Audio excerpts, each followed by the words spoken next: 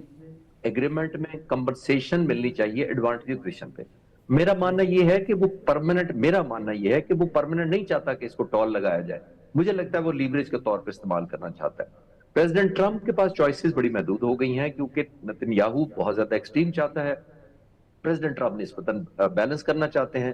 Important بات یہ ہے کہ نتن یاہو آئسولیٹڈ ہے۔ میں یہ کہتا آیا ہوں اور آج بھی میں دوبارہ ریپیٹ کر دیتا ہوں آپ کے چینل پر، کیونکہ میں پہلی دفعہ عرض کر رہا ہوں آپ کے چینل پر، دیکھیے بنیادی طور پر نتن یاہو کے لیے یہ جو امن ہوا ہے یہ انیزی نہیں ہے، یہ پینفل ہے، یہ سوئسائڈل ہے اور ایگزسٹیشنل تھریٹ ہے،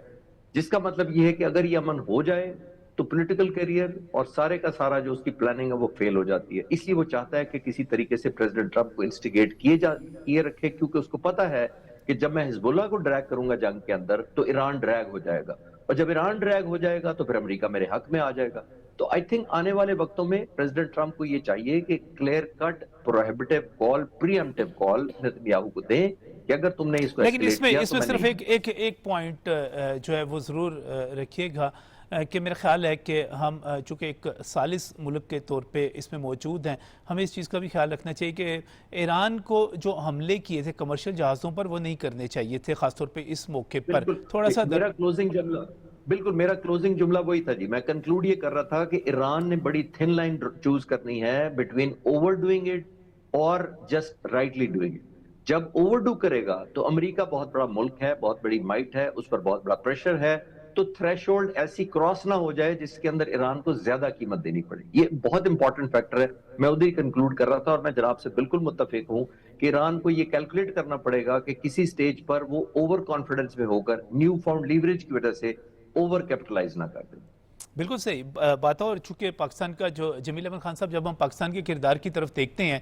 تو پاکستان چاہتا کیا ہے؟ پاکستان بڑی سادہ سی بات چاہتا ہے کہ ایران جو ہے ہمارے مغرب میں ہمارا ہمسایہ جو ہے وہ ہمارے ایک اچھے دوست کی طرح، ایک خوشحال دوست کی طرح، ایک شاندار دوست کی طرح موجود رہے، اس پر پابندیاں ختم ہو جائیں، اس کی نوجوان نسل کا ایک بہت ہی بہتر قسم کا مستقبل ہو، اس کا تیل فروخت ہوتا رہے، ہمیں بھی اس سے فائدہ ہوگا۔ تو ہم تو یہ چاہتے ہیں، اس میں تھوڑی سی بھی اگر آپ، ظاہر ہے دونوں اطراف سے بڑی قربانی دینی پڑے گی، اور ہمیں اعتراف کرنا پڑے گا کہ پہلی مرتبہ ہم نے دیکھا کہ پریزیڈنٹ ٹرمپ ہوں یا جے ڈی وینس ہوں، انہوں نے اسرائیل سے ایک مختلف لائن لی، اور اس کا ہمیں فائدہ غزہ میں بھی نظر آیا، اس کا ہمیں فائدہ ایران میں بھی نظر آیا۔ میں سمجھتا ہوں کہ ہمیں بطور ثالث ہم بات کریں، یا ہم ایران کو اپنے ایک بھائی کے طور پہ، دوست کے طور پر کہیں کہ وہ ایک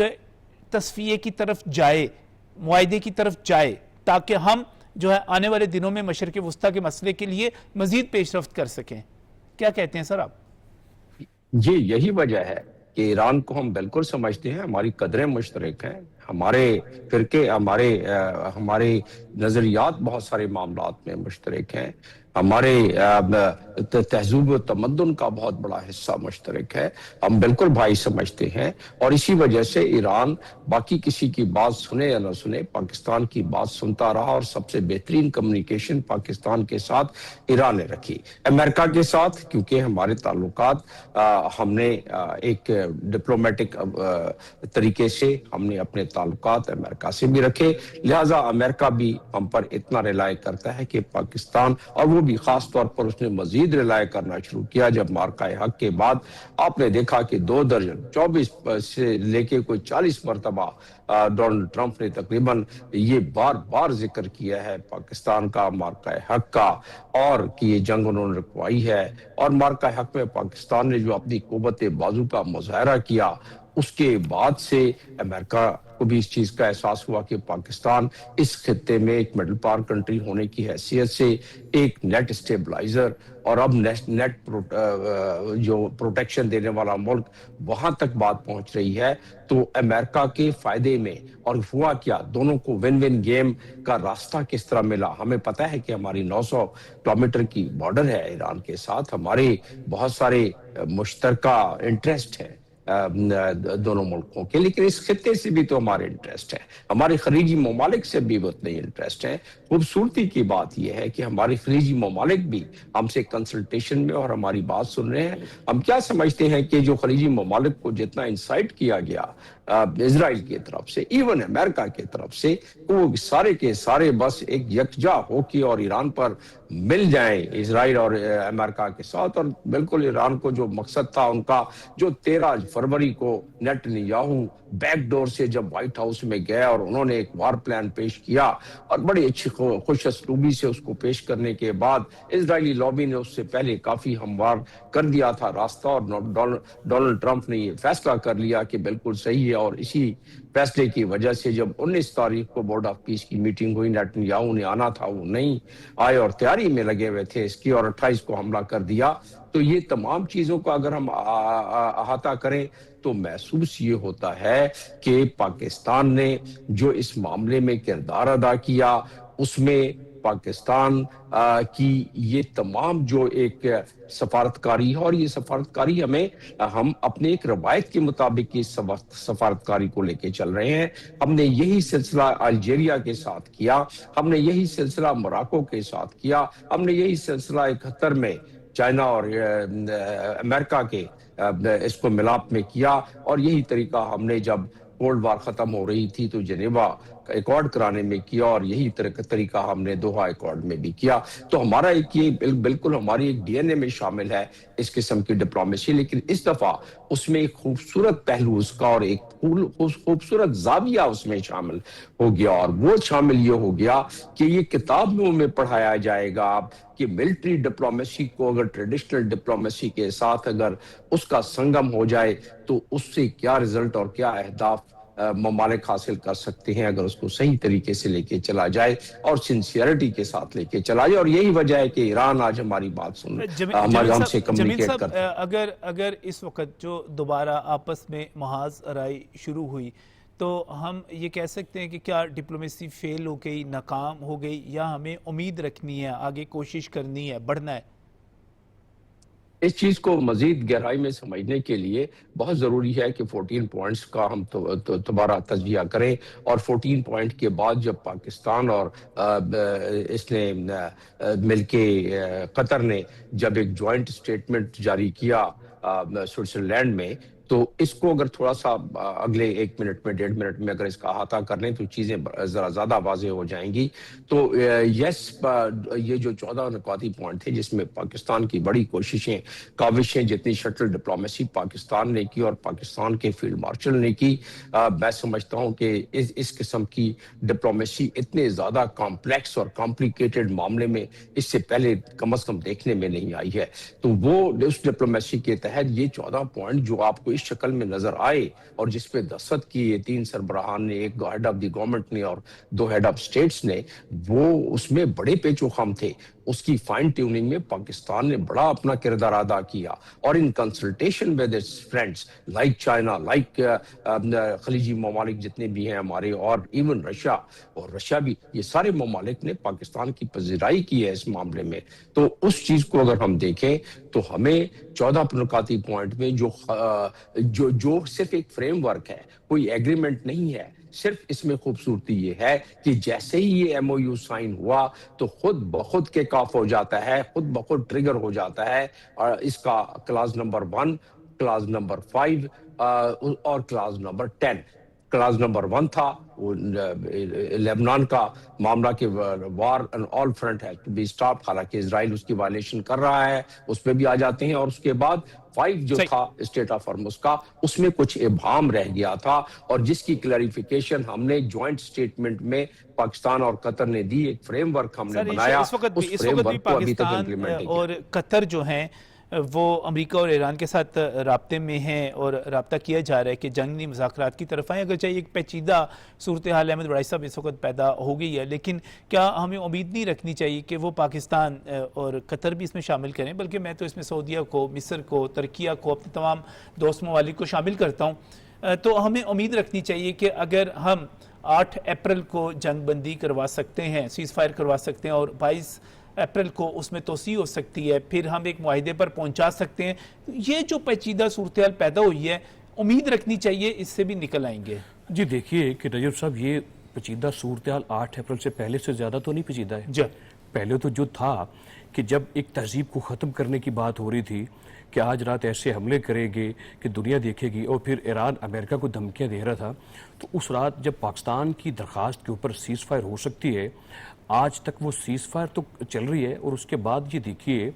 کہ سیز فائر ہونے کے بعد بھی اب ایک ایگریمنٹ تک پہنچ گئے، یعنی کہ آپ نے ایگریمنٹ کیا اور اس میں آپ نے سگنیچر کر دیے۔ اب بات یہ ہے کہ یہ چھوٹی موٹی جو باتیں ہیں یا لڑائیاں ہیں یہ تو معاملات چلتے رہیں گے، لیکن مجھے یہ نہیں لگتا ہے کہ یہ جنگ کے شعلے دوبارہ سے بھڑک سکتے ہیں، یہ نہیں لگتا کہ دوبارہ سے کوئی ایسی بات یعنی کہ مکمل طور پر جو فری کین ہے وہ جنگ کی طرف چلے جائیں یا 8 اپریل کی پہلے کی صورتحال پر چلے جائیں، کیونکہ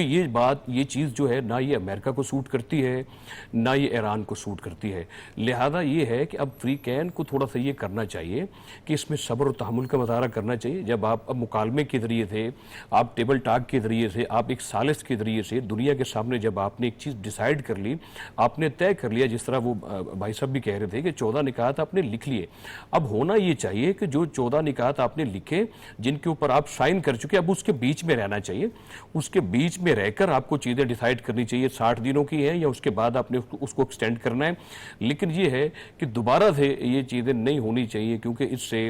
پہلے جو دنیا کو معاشی طور پر نقصان ہوا وہ آپ کے سامنے ہے۔ یہ حالیہ اگر کشیدگی بڑھی ہے تو اس سے تیل کی پرائسز پھر سے بڑھی ہیں، اور اس کے ساتھ دنیا کی جو مارکیٹس ہیں وہ بھی نیچے گر گئی ہیں، اور دنیا میں پھر سے بے چینی پائی جاتی ہے۔ لیکن کچھ دیر قبل آرمی چیف فیلڈ مارشل سید آصف منیر سے جو عباس اراغچی ہیں ان کا رابطہ ہوا ہے، اسی جو ڈسکشن ہوئی ہے، جو حالیہ صورتحال پیدا ہوئی ہے، لیکن یہ محسوس نہیں کیا جا سکتا، میں یہ سمجھتا ہوں کہ ایسا نہیں ہو سکتا کہ فری کین دوبارہ اس طرف چلے جائیں۔ میں تو 3 فری کین سمجھتا ہوں، اس کے ہمیشہ یہ بات کہتا رہتا ہوں کہ ایک تو جنگی فری کین ہے، ایک ہم ثالث جو بطور اس میں کردار ادا کریں وہ فری کین، اور ایک ایسا فری کین جو اس کی کھوج میں ہے، جو اس کی تلاش میں نظر آتا ہے، جو نہیں چاہتا، جو اسپائلر کا کردار ادا کرنا چاہتا ہے، جو یہ چاہتا ہے خلیج بڑھے، جو یہ نہیں چاہتا کہ ان کے درمیان سپیس پیدا ہو، وہ یہ چاہتا ہے کہ خلیج ایسی بڑھے اور مجھے موقع ملے تاکہ میں سبتاج کر سکوں اس معاہدے کو، اور اسرائیل کی طرف سے یہ سٹیٹمنٹ بھی تو آیا پھر ہے۔ احمد صاحب اس میں تو دونوں اطراف کو، امریکہ کو اسرائیل کی طرف سے جو کہ اسپائلرز ہیں ان کی طرف سے ہوشیار رہنا چاہیے، اور ایران کے اندر بھی اگر کچھ ایسے فیکٹرز، عناصر موجود ہیں تو ایران کی داخلی سیاست کو بھی اس بڑی چیز کے اوپر حاوی نہیں ہونا چاہیے۔ جی دیکھیے کہ اب یہ ایران ان کو بھی نہیں کرنا چاہیے نا، اب ان کو دیکھنا چاہیے کہ ہمارے ملک میں جو ہے وہ غربت کی کیا پوزیشن ہے، ہمارے ملک میں 13 پابندیاں لگی ہوئی ہیں، آگے مستقبل کا معاملہ ہے، بڑی چیزیں اس میں مل سکتی ہیں، تو دونوں ممالک کو دیکھنا پڑے گا۔ میں شکریہ ادا کرنا چاہ رہا ہوں ڈاکٹر جمیل احمد خان صاحب کا، خالد چیسی صاحب، قائد صاحب کا، اور ناظرین پروگرام کے آخر میں پاکستان نے بہت عزت اور نام کمایا ہے، اور بڑے مشکل صورتحال سے اس نے